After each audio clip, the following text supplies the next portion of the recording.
Salut mon cœur.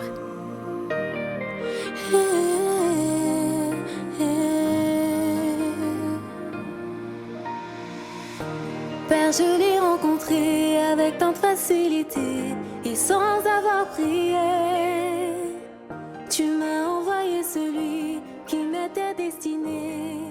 Il a le cœur. Après mon obtention des diplômes en 2016, je dois m'inscrire en Belgique pour poursuivre mes études.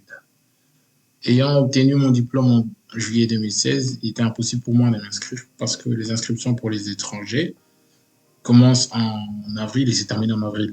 Donc à ce moment-là, je n'avais pas encore mon diplôme. Et pour même avoir l'inscription, j'ai dû passer par les services d'équivalence des diplômes. Service qui fonctionne que de décembre jusqu'à avril. Mais alors, j'ai introduit mon dossier. Avec un peu de retard, je n'ai pas pu obtenir mon équivalence à temps. Nous sommes au mois d'avril 2017. J'ai quand même introduit mon dossier, ma demande d'inscription sans l'équivalence des diplômes. Chose qui a été refusée parce que je n'avais pas l'équivalence des diplômes. Quelques jours plus tard, j'ai pu obtenir mon équivalence des diplômes. Et en faisant un recours, je m'attendais à pouvoir avoir cette inscription. Mais les secrétaires administratifs de l'école avaient carrément dit à mon oncle que c'était nul, il n'y avait pas de chance que je puisse obtenir l'inscription vu que le quota des étudiants étrangers avait déjà été atteint. Mais par la foi, j'ai quand même introduit ces recours. Et je dis attends 2 mois pour que je puisse avoir une suite favorable. Et c'est en juillet 2017 qu'on m'a répondu positivement et j'ai été inscrit à ma haute école. Et pour mes démarches administratives pour obtenir le visa, comme j'ai pu obtenir mon équivalence des diplômes directement à partir de Bruxelles, parce que j'ai renvoyé mes bulletins chez mon oncle et c'est mon oncle qui a fait la demande directement ici en Belgique et j'ai obtenu mon équivalence des diplômes qui m'a été renvoyé au Congo. Mais arrivé le jour du dépôt de mon dossier au niveau de l'ambassade de Belgique, le monsieur qui réceptionnait le dossier m'a posé la question de savoir si j'avais légalisé mes bulletins de 5e, 6e année et attestation de réussite. J'ai dit non, je ne l'ai pas fait. Le monsieur me dit que je ne pouvais pas déposer ma demande parce que mes bulletins n'ont pas été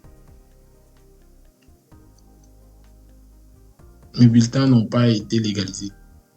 Alors, ça a suscité beaucoup de questions, mais je lui ai dit les bulletins sont légalisés pour une seule bonne raison, l'obtention de l'équivalence des diplômes. Mais moi, j'ai déjà l'équivalence des diplômes, donc ça ne valait plus la peine de légaliser mes bulletins. Le monsieur me dit non, je suis désolé, mais je vais quand même appeler l'ambassade pour avoir une suite. Et le monsieur appelle l'ambassade et quelques temps après, il rentre dans la salle et quelques temps après, il ressort et il dit que l'ambassade a accepté que je puisse déposer mon dossier. Et c'était encore un miracle de Dieu. Et là, j'ai introduit mon dossier et je rends grâce au Seigneur parce que on m'a pas vraiment dérangé. J'ai reçu un formulaire où j'ai rempli les détails par rapport à mon lieu d'hébergement, l'adresse exacte de l'école et tout ce qui allait comme autres détails qui accompagnaient mon séjour étudiant en Belgique. Ça s'est bien passé et 10 jours ouvrables après, on m'a annoncé que j'avais eu mon visa et que je pouvais voyager pour la Belgique.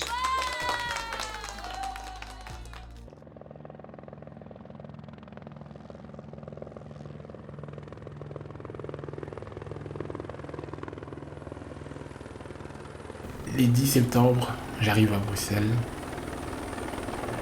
J'étais content, en même temps triste, parce que c'était pour moi une première fois de quitter ma famille restreinte.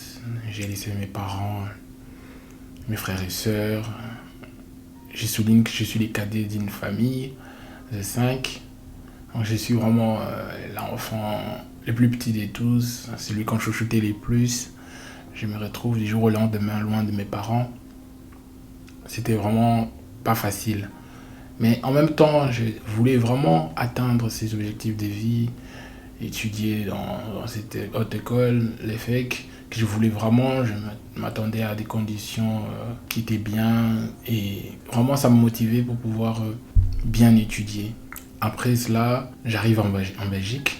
La Belgique que je connais des années antérieures, en 2014, n'était pas celle de 2017 parce que mon arrivée dans ces pays, ce n'était pas pour la même raison. Avant, c'était pour les vacances, maintenant, c'était pour les études. Énormément de choses changeaient et j'étais un peu triste. Je me disais, est-ce que je vais vraiment y arriver? En même temps, j'avais une pression. Je me dis, j'ai pas droit à l'erreur.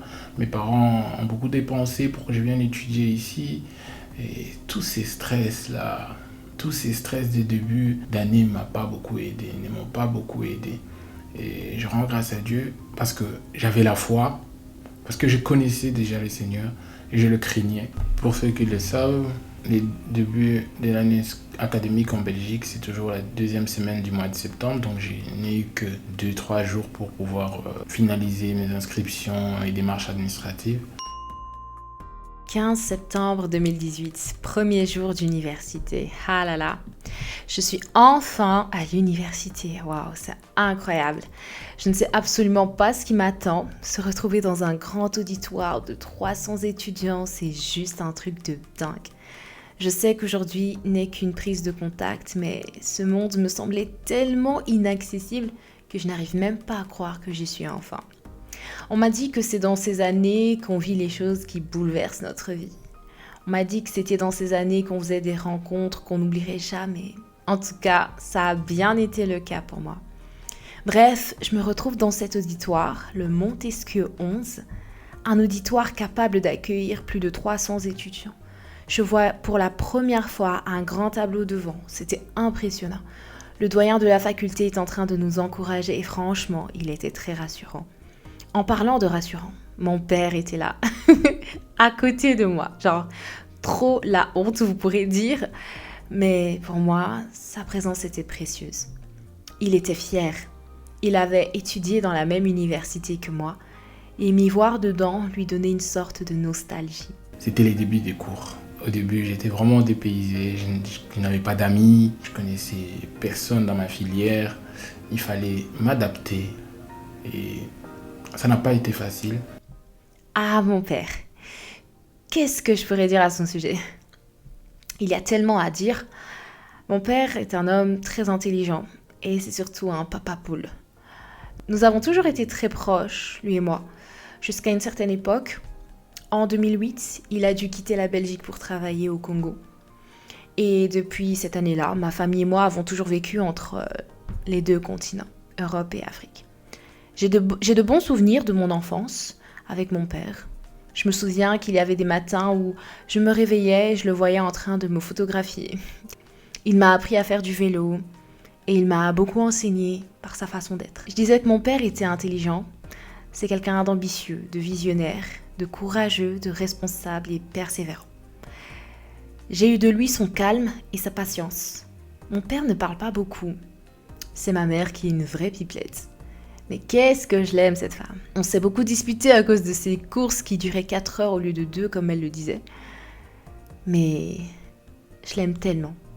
Je retiens de cette femme sa force, son courage et sa vie de prière. Non, ma mère, c'est une vraie femme de feu. Elle est combattante. Au début de mon adolescence, nous n'étions pas du tout proches.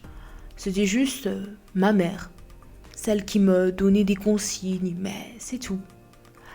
Nous n'avions pas vraiment de dialogue. C'était souvent « ça va Priscilla, ça a été l'école, c'est tout ». Et quand nous avons quitté le Congo en 2016 pour partir en Belgique, les choses avaient changé. À partir de ce moment-là, on est devenus vraiment copines, mais je vous dis. Quand j'avais un problème, je lui disais. Quand elle en avait, elle me disait. Vraiment, elle était devenue depuis ce moment-là ma confidente. Elle me racontait tellement de choses que j'ai dû très vite comprendre que ni le mariage ni la vie n'étaient tout rose. Elle m'a tellement enseigné, mais genre tellement. On a passé tellement de bons moments ensemble. Je parle d'elle comme si, voilà. Mais en fait, je vis plus avec elle aujourd'hui. Et donc, tous ces souvenirs-là, je suis en train de me rappeler de tous ces bons moments où on était que toutes les deux, on parlait beaucoup, on échangeait beaucoup. Et aujourd'hui, je suis avec mon mari, donc les choses ont vraiment changé. Et je vous avoue que des fois, ça me manque. Au début de l'année, je me rappelle, on avait un cours. C'était projet Startup. C'était un cours où on mettait en avant nos capacités de créer, d'innover. Et c'est un cours qu'on avait en groupe, un groupe de 5 à 6 personnes. Donc ça m'a permis déjà de pouvoir avoir 2-3 amis pour pouvoir un peu vraiment me sentir à l'aise. Et à partir de là, j'ai pu avoir d'autres contacts, d'autres camarades de classe. Ça m'a aidé à vraiment m'épanouir, à me sentir mieux. Et étant dans les domaines des sciences et de l'ingénieur, il y a énormément de profils. Il y en a qui finissent 7e année électricité technique, il y en a qui viennent du général, il y en a qui viennent de plusieurs filières. Et on se retrouve vraiment ensemble et c'était vraiment quelque chose d'enrichissant. Les contacts avec les autres a été aussi facile parce que il n'y avait pas ces problèmes au niveau de la langue. Je venais d'un pays qui parlait français et la Belgique, Bruxelles en tout cas, la communauté française, donc c'est la langue française. Donc il n'y avait pas vraiment un problème là-dessus. Donc ça m'a aidé à m'adapter, à me faire des amis, des proches avec qui je pouvais partager, avec qui je pouvais travailler en dehors des heures de cours. J'ai fait des chouettes rencontres vraiment qui m'ont boosté, qui m'ont motivé, des amis qui m'ont vraiment beaucoup aidé. Et je me rappelle au début de l'année, vers la fin du premier quadri en décembre, pour moi c'était une première fois que je vive l'hiver. Et pour les proches, mes amis des classes, mes camarades des classes qui savaient que je venais du Congo et que j'avais jamais connu l'hiver, à chaque fois qu'il y avait la neige, je me rappelle encore, il y avait 3 amis qui venaient. Ouais, David, tu vois, t'as vu la neige maintenant, ça te fait quoi de voir la neige? En même temps, c'était marrant et parfois aussi humiliant parce qu'ils n'hésitaient pas quand même à pousser le bouchon un peu plus fort pour pouvoir rigoler juste et tout. Et c'était pas tous les jours agréable. Aujourd'hui, mon temps, il est centré sur, bien sûr, ma relation avec Dieu, mais aussi sur mon foyer, sur mon mari. Donc, le temps que je consacrais à ma famille auparavant a diminué. C'est un peu triste d'une part, mais c'est ça la vie. 2 êtres se rencontrent et décident de ne former qu'un. Ils fondent à leur tour un foyer, des enfants peuvent ou non en découler. Et un jour, ces derniers partent. C'est ça la vie. J'ai grandi dans une famille chrétienne, mais tu vois, famille chrétienne, ça ne signifie pas être chrétien, tu vois. Genre, je connaissais des principes bibliques et tout, je connaissais Jésus, je croyais en lui comme étant mon Seigneur et mon Sauveur. Mais tu vois, il y avait quand même des choses... Enfin, il y avait quand même un mais.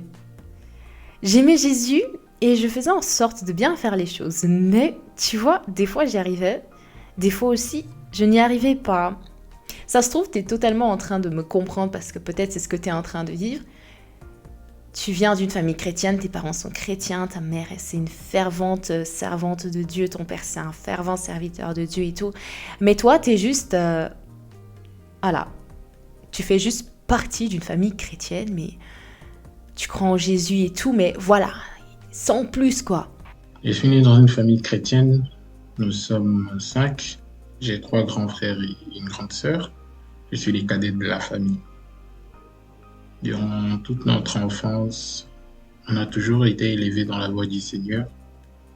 Durant mon adolescence même, mes parents nous envoyaient régulièrement dans des camps bibliques. Les camps bibliques, c'est en fait une organisation des enfants jusqu'à l'adolescence où vous participez pendant une semaine à un camp où on apprend la parole de Dieu, où on fait des activités chrétiennes, vraiment pour nourrir sa foi. Et ma mère, elle est particulière parce que elle, même pendant les vacances, c'était vraiment des moments où elle prenait encore plus beaucoup de temps avec nous dans la prière, même si on ne comprenait pas. Personnellement, moi, je ne comprenais pas trop pourquoi. Mais aujourd'hui, au moins, on comprend pourquoi elle était si dure avec nous pour les moments des prières. Je me rappelle pendant les vacances, elle nous réveillait vers 5 heures du matin. On devait prier avec une radio très connue au Congo, Sangomala. On priait vraiment très tôt. Tu imagines, c'est des vacances. C'était pénible, mais aujourd'hui, je rends grâce à Dieu parce que ça a été une bonne formation. Aujourd'hui, je me lève tôt sans qu'on me réveille et j'ai appris à prier sans qu'on me le demande. Et tout ça, c'est parce qu'on a vraiment eu une base solide et ça, je rends grâce à Dieu pour mes parents qui n'ont pas arrêté d'investir en nous, en nous montrant la voie du Seigneur. Parce que sans cette voie, aujourd'hui, je ne serais pas sûrement là en train de vous parler, en train de vous partager notre histoire. Ce n'est que par la grâce de Dieu et grâce à cette formation. Je priais tous les matins et tous les soirs. Et c'est tout. Je ne lisais pas la Bible, seulement quand j'étais à l'église, quoi. Bref, je n'avais jamais encore fait cette fameuse rencontre avec Jésus. Tu vois, le genre de rencontre qui bouleverse ta vie et qui te pousse à faire des choses incroyables pour lui. Et c'était cette chose-là qui me manquait. J'aimais Jésus, ouais, mais je n'étais pas dévouée non plus à Jésus. Oui, je priais, mais ma vie n'était pas une prière. En fait, je vivais, oui, mais ce n'est pas Christ qui vivait en moi. Ce n'était pas lui qui dirigeait mes pas ou mes pensées. Je contrôlais en fait tout de ma vie, absolument tout. Je ne voyais pas qui d'autre pouvait le faire en fait, si ce n'était que moi. Jésus n'avait aucun mot à dire. Les miens suffisaient pour vivre. Ah là là. J'aime comment Dieu vient changer ta mentalité quand il te rencontre. C'est pour ça, ne néglige pas les rencontres dans ta vie. Il y en a qui viennent bouleverser ta vie à jamais. J'ai compris qu'il y avait certains bouleversements à ne pas vivre. À cause de certaines rencontres, ma vie a failli être détruite. Et à cause d'autres rencontres, ma vie a été transformée en bien. Les rencontres sont bien plus importantes qu'on ne le pense. En fait, une rencontre, c'est une porte que tu ouvres à un inconnu en lui disant « Viens, entre chez moi et installe-toi ». Sauf que tu ne connais pas toujours les réelles intentions qui animent le cœur de cet individu. Voilà pourquoi j'aimerais te dire « Fais attention à qui tu ouvres la porte ». Fais vraiment attention parce que chaque personne que tu fais entrer dans ton milieu de vie, elle vient pour apporter quelque chose, que ce soit bon ou mauvais. Voilà pourquoi il est important de garder nos maisons propres et intactes et d'inviter les personnes qui viendraient contribuer à cette propreté-là au lieu de venir ajouter de la saleté. Bref, Jésus est ma plus belle rencontre, mais genre vraiment, c'est incroyable comment une personne invisible peut être si présente dans ta vie. Malgré certains problèmes dans ma vie, depuis que je le connais, je ne me suis plus jamais sentie seule, même dans son silence. Il a réussi à s'installer en moi et à imposer cette conviction en moi qui rend sa présence permanente dans ma vie. C'est devenu à un point où même mon langage a changé. Quand je sors, je dis « Jésus, je dois sortir, sors avec moi ». Quand je finis de prier, en fait, c'est pas comme si je m'arrêtais de prier comme s'il n'était plus là. Non. En fait, la prière, elle ne s'arrête plus parce que il est toujours là. Et c'est comme ça que je dis que ma vie est devenue une prière parce que chaque instant est un moment que je vis avec Jésus. Et vu qu'il est toujours là, je lui parle. Et c'est comme ça que je comprends 1 Thessaloniciens chapitre 5 verset 17 qui recommande de prier sans cesse. La prière est une conversation avec Dieu. Et quand je prie, je parle avec Dieu. Donc en fait, mes conversations avec lui font que il est toujours là avec moi. Et j'ai aussi appris une chose. Quand je parle à Dieu, je dois lui laisser aussi le temps de me répondre. En fait, c'est une conversation. Quand tu parles à un ami, tu parles et il te répond, n'est-ce pas? Et donc des fois, je me tais pour l'écouter. Vous êtes en train de m'écouter, vous vous dites « Waouh, cette fille a juste une belle histoire avec Dieu et tout », mais croyez-moi, il s'est passé bien des choses avant tout ça. Au moment où je suis entrée à l'université, j'avais comme une soif d'apprendre à connaître Dieu davantage. C'est étrange, mais quelque chose au fond de moi me disait que je devais entrer en profondeur avec Dieu. Mais j'étais un peu partagée, tu vois. Je me disais que je n'avais pas le temps à consacrer à Dieu. J'avais mes études, j'avais des projets en tête et tout, mais je me disais, c'est juste pas possible pour moi de me donner à fond dans les choses de Dieu. Mais croyez-moi, tout ça m'a bien rattrapée. Quelques semaines avant la rentrée, une amie m'avait écrit au sujet d'un groupe, les élus de Dieu. Elle me disait que c'était un groupe WhatsApp qui réunissait plusieurs enfants de Dieu à partager la parole de Dieu. Et moi donc, je me suis dit, ouais, trop bien, je vais faire taire cette voix qui commençait à me mettre mal à l'aise en m'introduisant dans ce groupe pour commencer à partager la parole de Dieu et tout. Et ce serait un bon moyen pour moi, en fait, de me rapprocher de Dieu. Je disais des choses, mais en fait, mes actions prouvaient le contraire. Je disais de ma bouche que Dieu était ma priorité, mais aucun de mes actes ne montrait que Dieu était réellement cette priorité. Vous voyez, des fois, on a cette tendance à mettre comme God first, etc. Mais est-ce que Dieu est vraiment la priorité dans notre vie? Ça aussi, c'est une question qu'il faut se poser. Parce que moi, personnellement, je pouvais passer des heures et des heures à étudier. Mais pour prier, c'était jamais plus de 5 minutes. Et puis après, je disais que Dieu avait une place importante et prépondérante dans ma vie.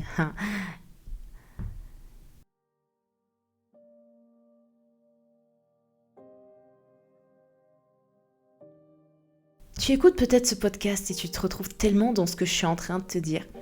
Tu es dans cette phase où tu aimerais te rapprocher de Dieu, mais en même temps tu hésites. Tu te dis, ouais, mais c'est pour les adultes, je le ferai plus tard. Je n'ai pas le temps, etc. C'est pas un truc fait pour moi. Ouais, c'est fait pour les pauvres en fait, pour ceux qui ont des problèmes. Mais en fait, tu n'auras jamais le temps de te consacrer à Dieu. Si tu ne te décides pas de le faire aujourd'hui, en fait, tu n'auras jamais le temps. Aujourd'hui, c'est peut-être tes études qui consistent un peu un frein. Mais demain, ce sera peut-être le travail, ou bien la femme ou le mari, ou bien les enfants. En fait, il y aura toujours devant toi un obstacle qui t'empêchera de te rapprocher de Dieu. Mais en fait, tu dois surmonter cet obstacle. Parce que cet obstacle est un frein pour ton salut. On parle, on rigole, hein, mais l'enfer, c'est réel. Et chaque jour passé loin de Dieu est un jour de plus qui nous rapproche vers la géhenne. Vivre avec Dieu m'a fait gagner bien plus que ce que j'ai perdu. Tu écouteras la suite de toute façon et tu comprendras ce que je veux dire.